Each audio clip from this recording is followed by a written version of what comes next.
Hello, আসসালামু আলাইকুম। HSC 2025, তোমরা যারা ব্যবসায় শিক্ষা শাখায় রয়েছো, তোমরা জানো যে তোমাদের হিসাব বিজ্ঞান কিন্তু খুবই গুরুত্বপূর্ণ একটা বিষয়। এই হিসাব বিজ্ঞানে তোমাদের অনেকেরই খারাপ ফলাফল হয় এবং A+ মিস যায়। আমরা এই হিসাব বিজ্ঞানে তোমাদের যেহেতু শর্ট সিলেবাস, তোমাদের উচিত খুঁটিনাটি বেসিকগুলো জেনে সুন্দরভাবে অঙ্কগুলো সমাধান করা। হিসাব বিজ্ঞানের প্রথম যে অধ্যায়টি রয়েছে হিসাব বিজ্ঞান পরিচিতি, প্রতি বছরই কিন্তু প্রত্যেক বোর্ডেই এই অধ্যায় থেকে একটা করে সিকিউ কমন আসে এবং প্রতি বছরই 3 থেকে 4টা করে এমসিকিউ প্রতি বোর্ডেই কমন আসতে দেখা যায়।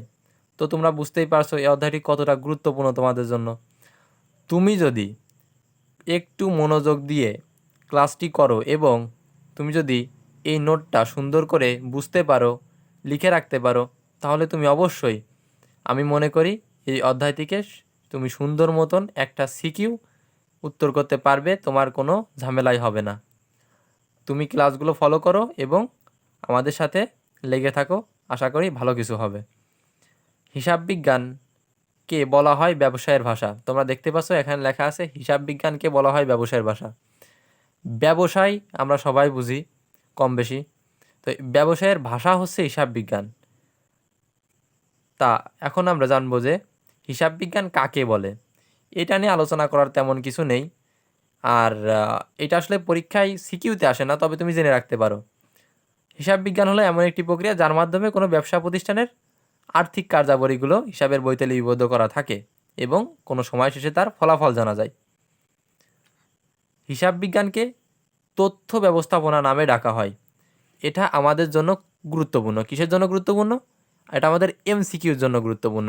এই যে হিসাব বিজ্ঞানকে তথ্য ব্যবস্থাপনা নামে ডাকা হয়, কিছু কিছু বোর্ডে দেখা যায় এই প্রশ্নটা কিন্তু যে হিসাব বিজ্ঞানকে কী নামে ডাকা হয়, হিসাব বিজ্ঞানকে তথ্য ব্যবস্থাপনা নামে ডাকা হয়। এই এমসিকিউটা কিন্তু বোর্ডে আসতে দেখা যায়। হিসাব বিজ্ঞানের উদ্দেশ্য, হিসাব বিজ্ঞান এর উদ্দেশ্যকে আমরা দুই ভাগে ভাগ করতে পারি। যেমন লেনদেন সমূহকে সুনির্দিষ্ট পদ্ধতি অনুযায়ী হিসাবের বইতে লিপিবদ্ধ করা। আরেকটা কি? প্রতিষ্ঠানের আয় ব্যয়, দায়, সম্পদ ও মালিকানা সত্ত্ব, অর্থাৎ যে 5 প্রকার হিসাব রয়েছে তার আর্থিক অবস্থা সম্পর্কে পূর্ণাঙ্গ ধারণা দেয়। এটা আমরা বুঝলাম। এবার হিসাব বিজ্ঞানের জনক নিয়ে আমরা একটু আলোচনা করি। এখানে দেখতে পাচ্ছি আমরা হিসাব বিজ্ঞানের জনক হচ্ছে, আমরা সবাই জানি হিসাব বিজ্ঞানের জনক হচ্ছে লুকা প্যাসিওলি। তিনি ছিলেন ইতালির প্রসিদ্ধ গণিতবিদ। লুকা প্যাসিওলি ছিলেন ইতালির প্রসিদ্ধ গণিতবিদ। তিনি দুটো বই লিখেছিল, যে দুটো বইয়ের নাম হচ্ছে সুম্মা দ্য অ্যারিথমেটিকা এবং জিওমেট্রিয়া প্রপোরশনিয়েট। তাহলে এই দুইটা বই সে লিখেছিল। এটা আসলে তোমাদের জন্য অ্যাডমিশনের জন্য গুরুত্বপূর্ণ। একাডেমিকে এর তেমন কোনো ভূমিকা খুঁজে পাওয়া যায় না। আর আমরা জানি যে হিসাব বিজ্ঞানের জনক লুকা প্যাসিওলি। এটা হয়তো যদি তোমাদের থাকে তাহলে হয়তো এমসিকিউতে আসার একটা সম্ভাবনা আছে। লুকা প্যাসিওলির বইতে হিসাব বিজ্ঞানের মূলনীতি দুতরফা দাখিলা পদ্ধতি ব্যাখ্যা করা হয়। দুতরফা দাখিলা পদ্ধতি কিন্তু হিসাব বিজ্ঞানের জন্য খুবই গুরুত্বপূর্ণ একটা ব্যাপার, যাকে আমরা ডবল এন্ট্রি সিস্টেম, অর্থাৎ আমরা প্রত্যেকটা লেনদেনকে যেভাবে ডেবিট ক্রেডিট পাশে সাজাই, এটা হচ্ছে ডবল এন্ট্রি সিস্টেম অথবা দুতরফা দাখিলা পদ্ধতি। আমাদের আলোচনার বিষয় হচ্ছে হিসাব বিজ্ঞানের পরিচিতি এবং এই অধ্যায়ের গুরুত্বপূর্ণ খুঁটিনাটি বিষয়, যা দিয়ে আমরা এই অধ্যায় থেকে খুব সুন্দর মতন একটা সিকিউ উত্তর করতে পারবো। আমরা জানি মৌলিক হিসাব সমীকরণ, তোমরা ক্লাস 9ম এবং 10ম শ্রেণী থেকে এটা শিখেছো যে হিসাব সমীকরণ হচ্ছে A=L+OE, অর্থাৎ এতে কি বোঝায়? এতে সম্পদকে বোঝায়। প্রতিষ্ঠানের সকল প্রকার সম্পদকে আমরা এর মাধ্যমে প্রকাশ করি, এতে হচ্ছে সম্পদ। এবং এল এল সমান সমান হচ্ছে দায়। আমরা জানি যে এল সমান সমান দায়। প্রতিষ্ঠানে কিন্তু দায় দুই ধরনের হয়, একটা হচ্ছে বহিদায়, একটা হচ্ছে অন্তদায়। বহিদায় মানে কোনো ব্যবসা বা প্রতিষ্ঠানের নিকট দায়বদ্ধ থাকা, আর অন্তদায় মানে প্রতিষ্ঠানের মালিকের নিকট দায়বদ্ধ থাকাকে অন্তদায় বলা হয়। তো আমরা বুঝলাম যে হিসাব বিজ্ঞান কি, হিসাব বিজ্ঞানের উদ্দেশ্য, হিসাব বিজ্ঞানকে তথ্য ব্যবস্থাপনা নামে ডাকা হয় এবং হিসাব বিজ্ঞান এর জনক। আর আমরা শিখলাম মৌলিক সমীকরণ। মৌলিক সমীকরণ A=L+OE, এটা তোমরা সবাই জানো। আর হিসাব বিজ্ঞানের বইতে হিসাব রক্ষণের মূলনীতি হচ্ছে দুতরফা দখিলা পদ্ধতি। এবার আমরা যে বেসিকটা নিয়ে আলোচনা করব সেটি কিন্তু আমাদের জন্য খুবই গুরুত্বপূর্ণ। এই বেসিকটা জানলে কিন্তু তুমি এই অধ্যায় থেকে মোটামুটি অনেকটাই ধারণা পেয়ে যাবে। এই বেসিকগুলো জানার পরে শুধুমাত্র এই অধ্যায় না, এই অধ্যায় ছাড়াও অন্য অন্য যে অধ্যায় রয়েছে তার সাথে কিন্তু এই বেসিকগুলো রিলেটেড। অর্থাৎ হিসাব বিজ্ঞান একটি ধারাবাহিক প্রক্রিয়া। এই হিসাব বিজ্ঞানকে শিখতে হলে তোমাকে ধারাবাহিকভাবে সিকোয়েন্স অনুযায়ী আগাতে হবে। আমরা খেয়াল করি, এখানে লেখা আছে ক্রয় করলে ব্যয় হয়।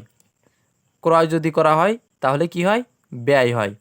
যদি প্রতিষ্ঠান কোনো কিছু ক্রয় করে তাহলে কিন্তু ব্যয় হয়। বিক্রয় করলে আয় হয়, অর্থাৎ প্রতিষ্ঠান যদি কোনো পণ্যদ্রব্য বিক্রি করে, কোনো কিছু বিক্রি করে তাহলে প্রতিষ্ঠানের আয় হয়।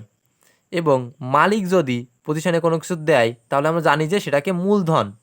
মালিক যদি প্রতিষ্ঠানে কোনো কিছু দেয় সেটা হচ্ছে মূলধন।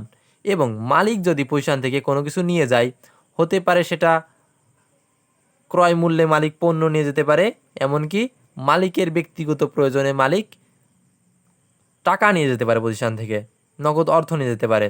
এটা হচ্ছে উত্তোলন। আমরা দেনাদার হতে পাই, আমরা পাওনাদারকে দেই। দেনাদার, তোমরা হিসাব বিজ্ঞানে দেনাদার শব্দটির সাথে খুব পরিচিত। এই দেনাদারকে আমরা দেই, দুঃখিত, এই দেনাদার হতে আমরা পাই এবং আমরা পাওনাদারকে দেই। দেনাদার হতে আমরা নগদ অর্থ পেয়ে থাকি আর পাওনাদারকে আমরা নগদ অর্থ দিয়ে থাকি। দেনাদার কীভাবে সৃষ্টি হয়? আমরা যদি বাকিতে বা ধারে কোনো পণ্য বিক্রয় করি তাহলে দেনাদার সৃষ্টি হয়। এবং আমরা যদি বাকিতে বা ধারে কোনো কিছু ক্রয় করি তাহলে পাওনাদারকে সৃষ্টি হয়। বাকিতে বা ধারে ক্রয় করার ফলে আমাদেরকে পরবর্তীতে দেনাদার এবং দেনাদারের নিকট হতে আমরা টাকা পাই এবং পাওনাদারকে আমাদের টাকা দিতে হয়। আমাদের জেনে রাখার বিষয় হচ্ছে পণ্যদ্রব্য থাকলে এই দুটো নোট আমাদের জেনে রাখা খুবই গুরুত্বপূর্ণ, কারণ অধিকাংশ শিক্ষার্থীই এই দুটো ব্যাপারে গড়মিল করে।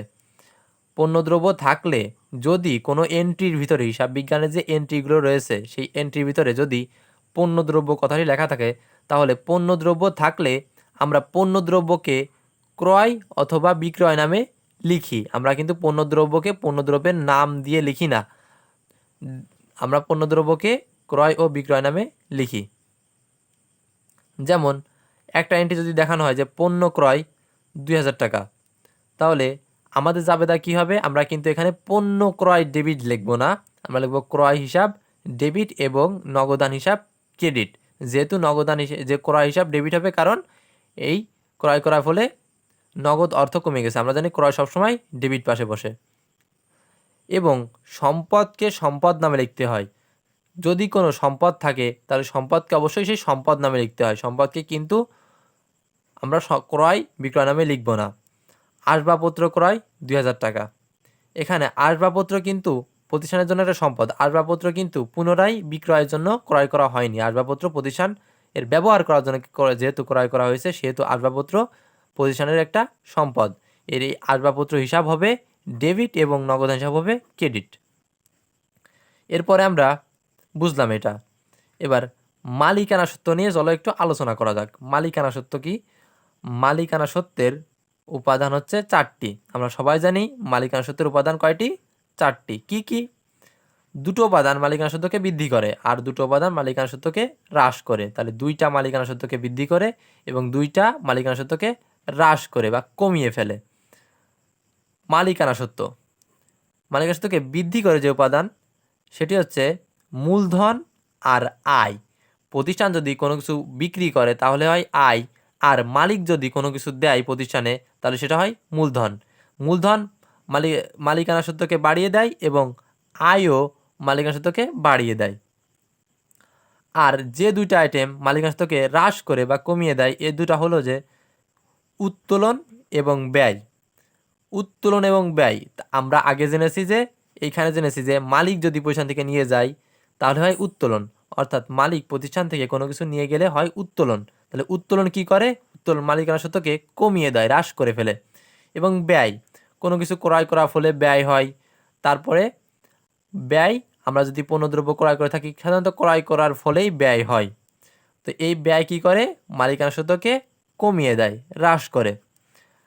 আমরা হিসাব বিজ্ঞানের যে সমীকরণটা শিখলাম এ ইকুয়াল এল প্লাস ও ই, এই ই কিন্তু মালিকানা সত্ত্ব। আমরা আগে জেনেছি যে ই কিন্তু মালিকানা সত্ত্ব। আর এই ই মালিকানা সত্ত্ব এর উপাদানই হচ্ছে 4টা: মূলধন, আয়, উত্তোলন, ব্যয়। অর্থাৎ আমরা বলতে পারি A equal L plus C plus I plus D minus E X. অর্থাৎ capital, income, drawings, expense. Capital অর্থাৎ মূলধন, এটা প্লাসে থাকে, এবং আয় যেহেতু আমাদের জন্য বৃদ্ধি করে, মূলধন এবং আয় বৃদ্ধি করে মালিকানা সত্ত্বকে, এজন্য এই দুটা প্লাস, এবং উত্তোলন ও ব্যয় মালিকানা সত্ত্বকে হ্রাস করে কমিয়ে দেয়, এজন্য এই দুটা মাইনাস।